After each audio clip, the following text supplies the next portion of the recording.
Today's the 20th. I just haven't been recording a lot because there hasn't been much to record. Um, except some stuff that happened that I guess I should record. The 18th was my appointment, and it went kind of frustratingly. I hoped because it was this trans system that was intentionally for trans folks that it would be better, and apparently the doctors in the United States of America are just dismissive across the board. I did convince him that maybe things need to change enough that I went and got my labs done, and next week we're supposed to find out the results of that. But he was very, very dismissive, and I've talked to so many people about it, and I had,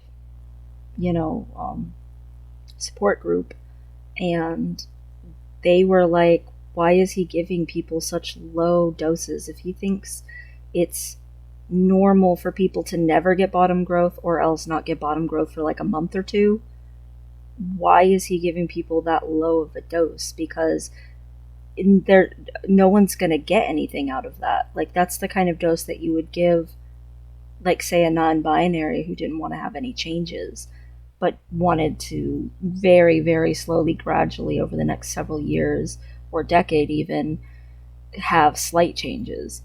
And that's not what I'm looking for at all, and I made that very clear, I feel like. I also tried to make very clear that I don't expect there to be any changes except the indication that it's working. I in no way, shape, or form expected, like, any kind of changes with fat redistribution or body hair growth or an Adam's apple or anything like that for, possibly 6 months to 2 years from now. Like, it takes a while for stuff like that to happen. I wasn't expecting that overnight at all. But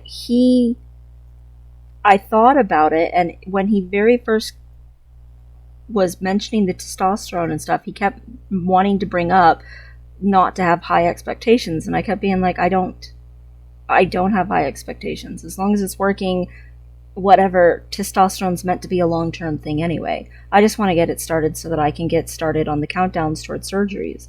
And he was like, okay.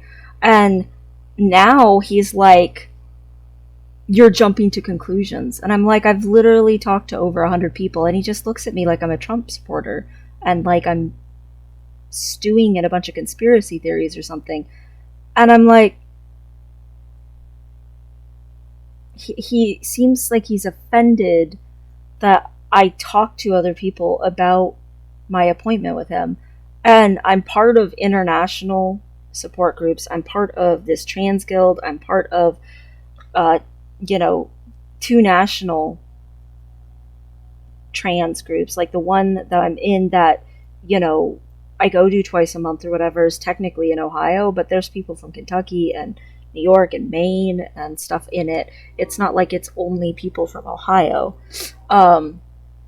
Like, I have the international support group I'm in has almost 500 members, and the trans-masculine section of it, sorry for the train in the background, that just has to be going by right this second. The trans support group I'm in that's international has a trans-masculine section, and there's probably 50 people interacting with that minimum a day. And it's like, if I bring up a question like, hey, how long did it take you guys to get bottom growth? And across the board, universally, they're all like, oh, it was almost instantaneous, like within 2 to 4 days. Then when I say that to him and he's like, you're jumping to conclusions, I'm saying that literally based not just on, oh, I watched one YouTube video. I'm saying that based on the experiences of a lot of trans people from around the world, not just in the United States. And it's like, I think he's genuinely offended that I'm talking to all these people about what's going on. And the thing is I'm not saying his name. I'm not even saying that healthcare facility system, whatever you want to call it, that it's at. Like, I haven't said that. I haven't said, you know, anything that could be traced back to him. It's just the general information from the appointment itself. And he's very offended by that. And it's like, I told my therapist, the way I grew up was what your mother says and what the pastor says are the only true laws of rule in the universe. What they say the Bible says is what the Bible says. What they say the rules are is what the rules are. And if they say something different 2 hours later, then the rules changed, and that's what the rules are. It doesn't matter. It doesn't matter how hypocritical it is. It doesn't matter if it's actually factual based at all. It doesn't matter if it's even actually biblically based at all. What they say is law. There are only 1 to 2 sources of information that are truly valid, and everything else is a conspiracy theory against it. That is how I was raised. That's why I understand that Trump supporters are the way that they are, because they literally are living in a cult-like mentality, which is how I was raised. And I can't do that as an adult. I cannot live in an echo chamber. That is my nightmare. To be isolated with 1 or 2 sources of information and calling that fact is my nightmare. And I get that he's the doctor. I was a nurse assistant registered for like a decade. I get it. I have, as someone who has scratched the bare minimum of the surface of the medical profession, I am very, very, very quick to assure anyone I don't know jack shit enough about the medical profession to ever contend with the education of someone actually educated about it.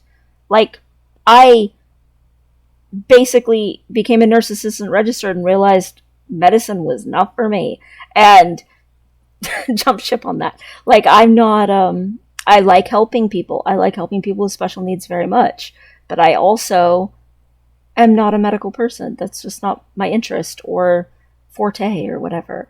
I do not in any way, shape, or form think that he's a quack, like my mother does of all doctors. I think he's cautious. I think he's overly cautious. And his behavior and his dosing of hormones and stuff all demonstrate that he's a very cautious man. I don't think that necessarily makes him a bad man. And I don't think that makes him necessarily even a bad doctor. Like, at all. But I will fact check him. Because I fact check everybody.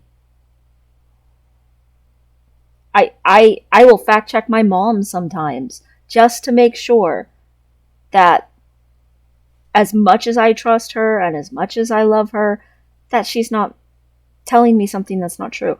I will fact check the girlfriend or my wife every once in a while. It's not super often because I've known them long enough to know they're not, liars and stuff like that in that way.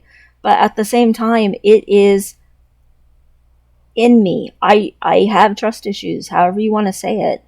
I cannot just take his word for it that everything's gonna be just dandy and wonderful, especially when, as far as I can tell, he is overly cautious.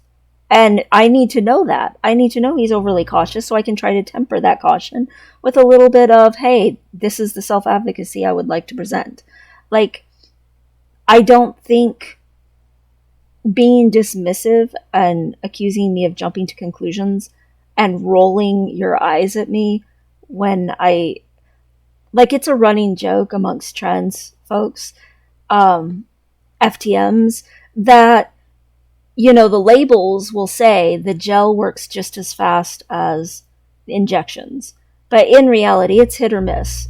You'll have one person who says, oh yeah, the gel worked for me great, and then you'll have 10 people who come after them who are like, yeah, the gel was super slow. The gel's what you should take if you don't want to necessarily transition super fast.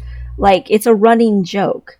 And I mentioned that, and he just rolled his eyes at me like I was the biggest conspiracy theorist ever. And I was just like, it is common knowledge. Like, it's not like... And the thing is he rolled his eyes, so he's heard it before. It's not like I was the first person who ever told it to him. He just genuinely thinks that slow of results is what people should be expecting. When in reality, in the majority of cases, people are not having to wait 2 years before they start to get some sort of something. In reality, they start having some sort of changes before then. In reality, most people do not start getting bottom growth after 3 weeks to 2 months after they've been taking testosterone. That I have talked to, that I have looked up online, that I have watched at least 30 YouTube videos on it. I have talked to people from Australia, from the UK, from Denmark, from Canada, Singapore. Like, he is giving his patients a very, very cautious hormone allotment. Like, that, there's no other way to say that. If his experience with all of his patients across the board is that that's supposed to be that slow, then he just is the kind of guy who doses people to go that slow. There's nothing necessarily wrong with that. I know a bunch of, again, non-binary people who would love that. They would be like banging down his door. They want that. They wish they could find more doctors who did it that way, that well. I mean, he's obviously really good at dragging it out. That's great in certain circumstances. But in my particular circumstance, it sucks ass. I will never know what it's like to be a young man.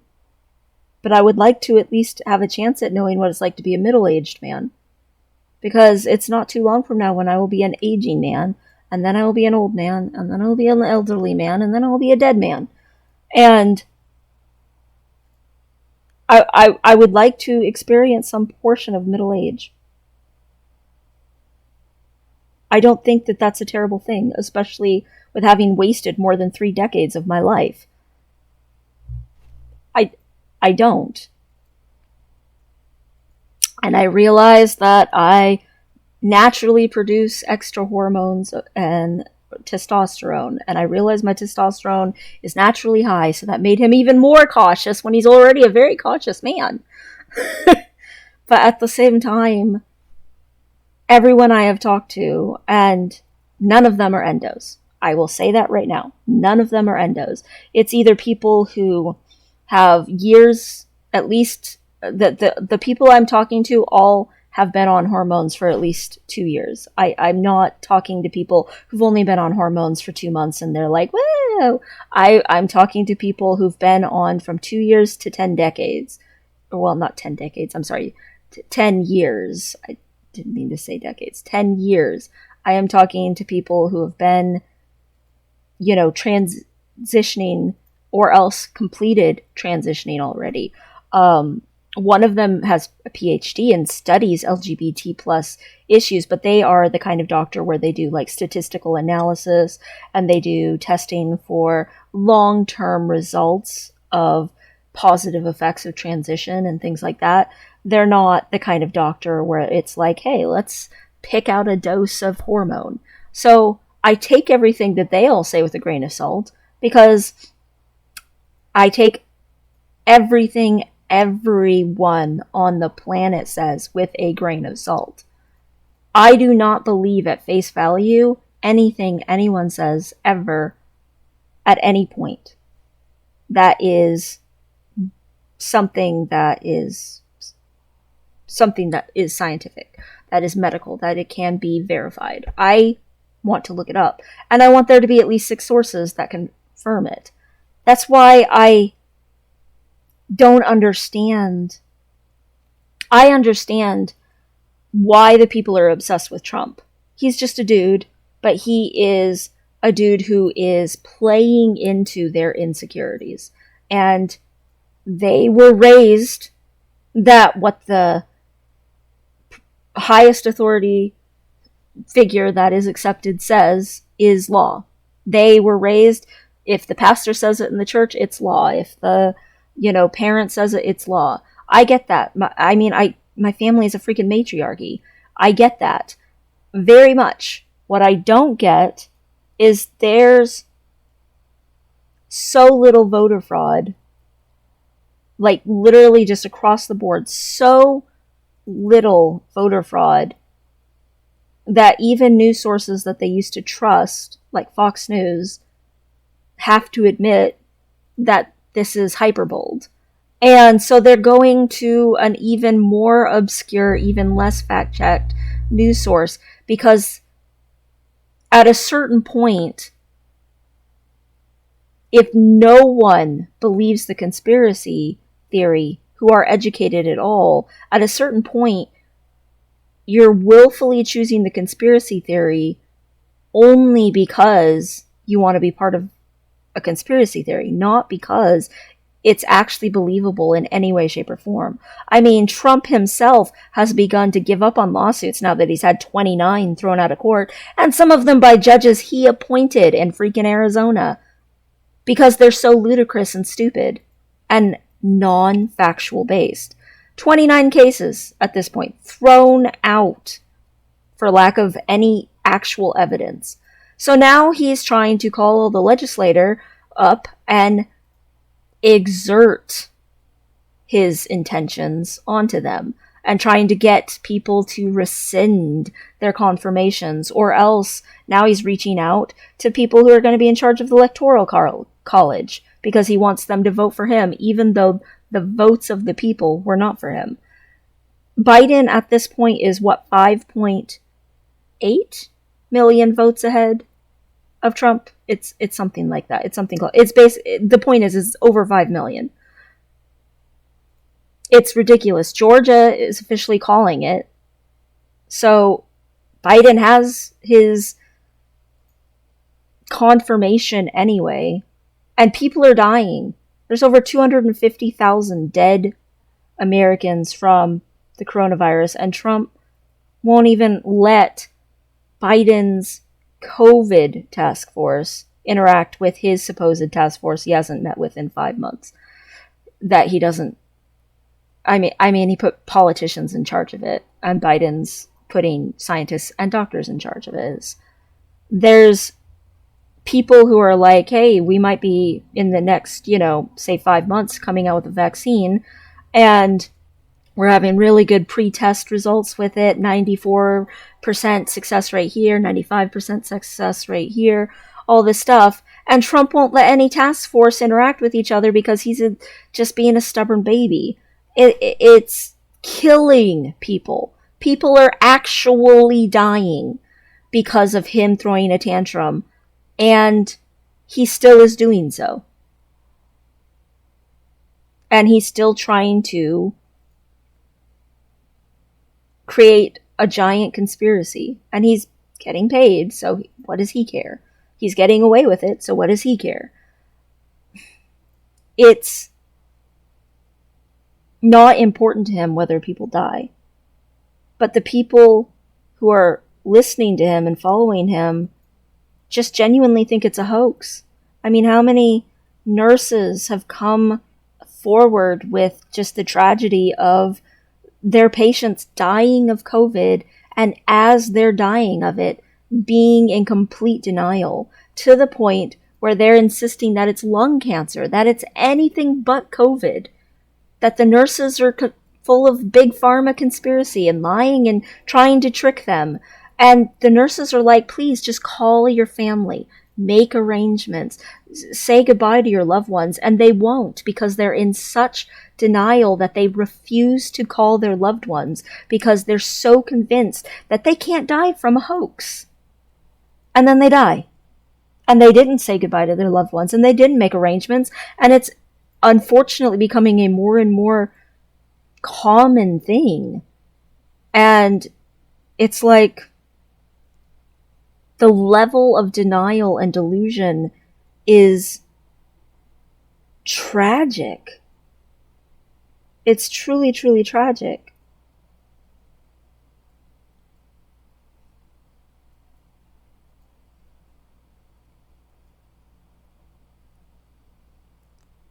Thankfully, again, there are Republican leaders who are condemning Trump's behavior, but not enough, not nearly enough.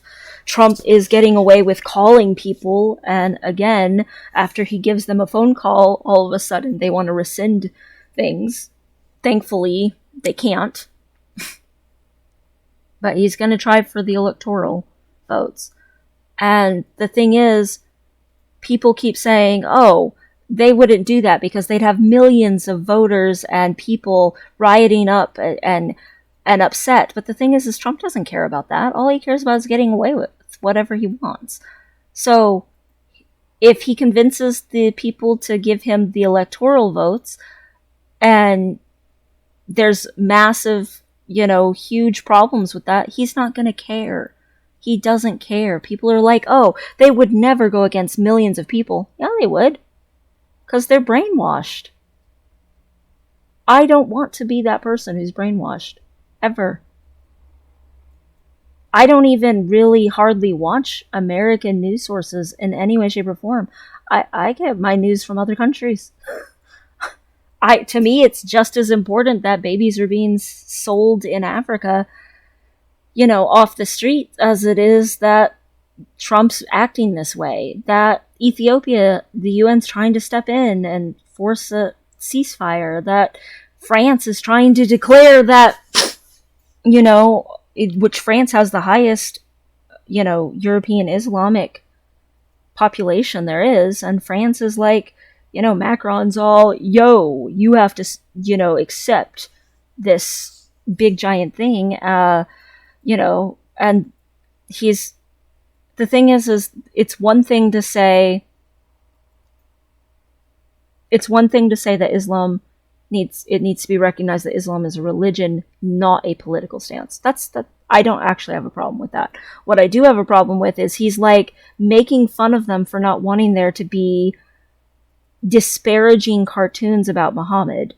He's making fun of them, and then on top of that telling them that they can't homeschool their children, that they're not allowed to ever have their children just be children. Their children have to have numbers assigned to them so that they can be monitored their whole lives, so that if the children don't show up to school, or if the children don't show up to work, or whatever it is, then there's these fines, and then there's this big giant manhunt for the parents or for them. And it's like, why do they have to have a special number assigned to them and be treated differently than other children? That's going too far. It's one thing to say, like here in this country, it's one thing to say, hey, Christianity should not be a political stance. Unfortunately, there's a lot of people who try to use the word Christianity to describe their stance, but it doesn't describe it at all.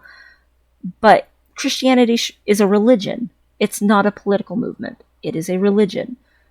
There's nothing wrong with saying that. There is something wrong with treating an entire peoples differently and monitoring them and doing stuff to them that you wouldn't do to other citizens. If you wouldn't do it to the little French kid, or even the little English kid, or even the little German kid, don't do it to the little Iranian kid, or the Iraqi kid, or the Afghan kid. There's a difference. And to me, it's the same thing as the Chinese insisting that everybody needs to not say anything about what's going on in Hong Kong, and that they're going to poke people's eyes out. China actually said that they're going to poke people's eyes out if they don't shut up about Hong Kong. And it's like, what you're doing in Hong Kong is genuinely wrong, so no, we're not going to shut up about it. You're saying, oh, what I'm doing in Hong Kong is totally fine, while at the same time destroying people's lives. If you're destroying people's lives, it's not totally fine. If you're treating those people differently, it's not totally fine. It's persecution. persecution's not okay. Just like across the board.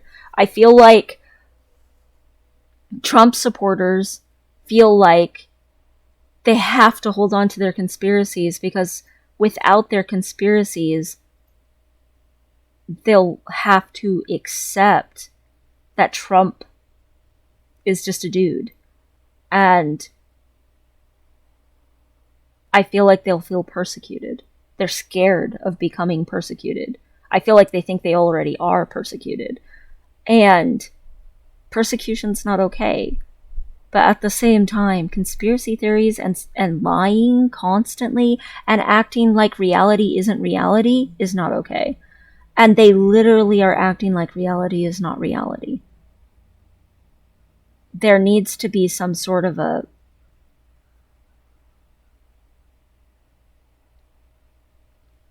clear distinction between fiction and nonfiction.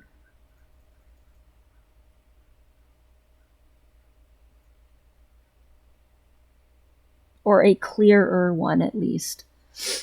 I really hope that when Joe Biden, comes into presidency, that's something that happens. Is that we develop a much clearer sense of fiction versus nonfiction.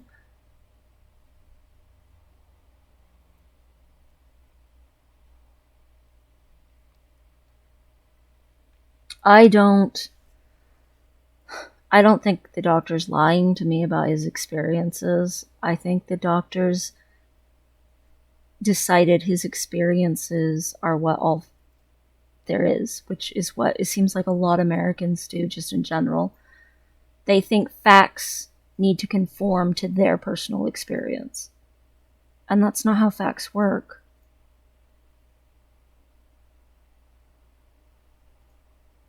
It's just not. Just because you've experienced something differently doesn't mean that that's the universal truth. Your life doesn't define life as a whole. We're all just people.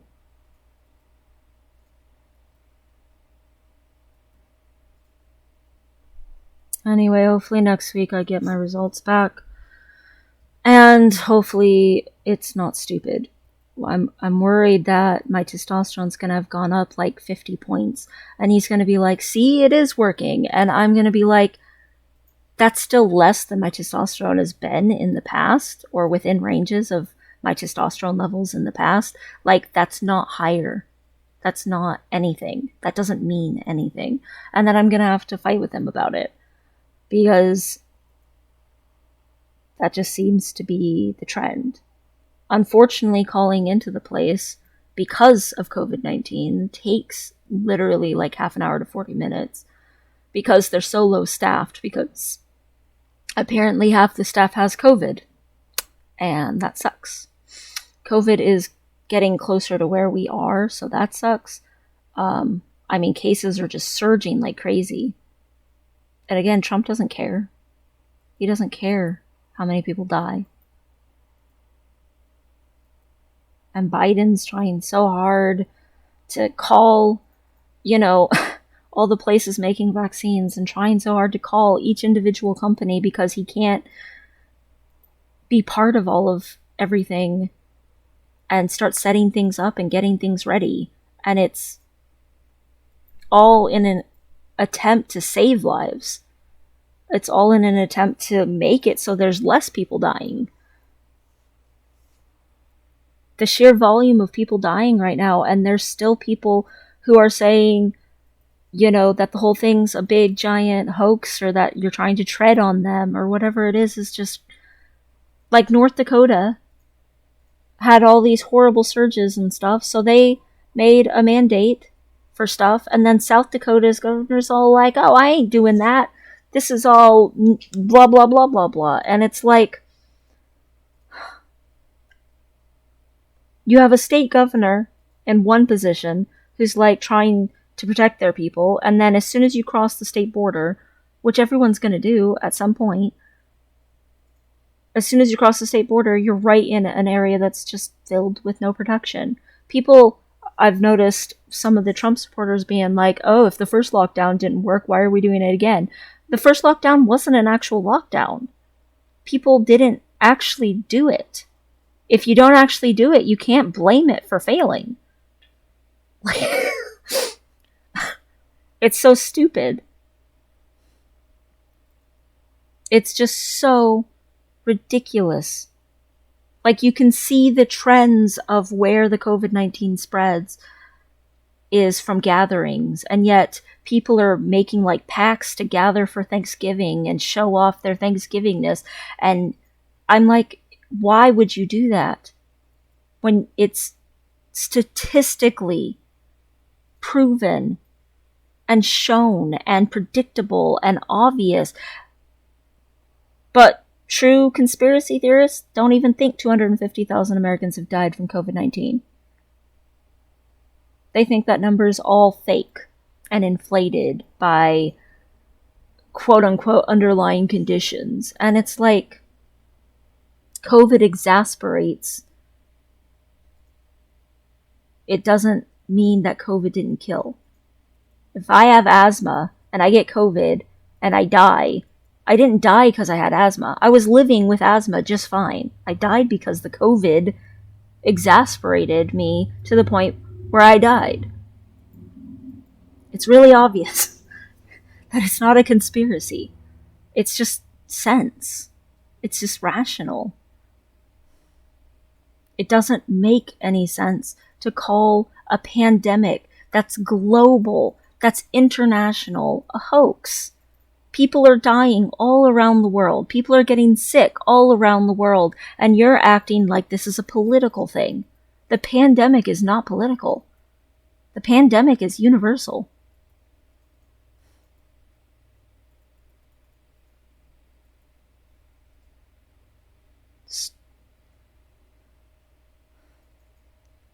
It's frustrating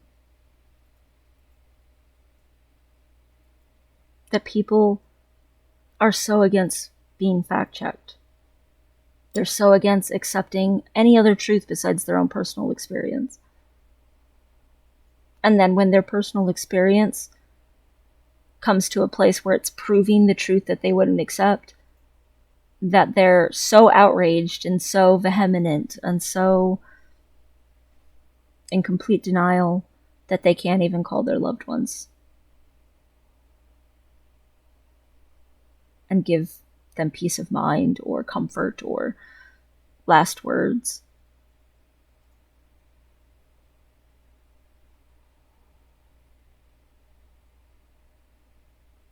It sucks that even people who seem like they would be maybe a little more rational don't like being fact-checked. I've said it multiple times on this YouTube channel. I'll say it again. Don't take my word for shit. Go look it up. Please. Look it up. Fact check me. All the freaking time. Fact check me. Go for it. I have nothing against that. If you want to fact check me 100% of the time that you want to, do it. I mean, seriously. Go find verified sources and do it. I am not infallible, and no one is infallible.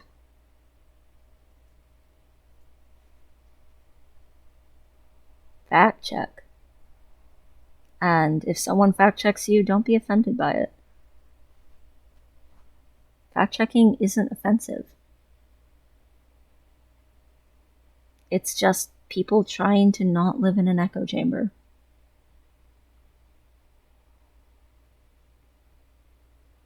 And living in an echo chamber is a nightmare.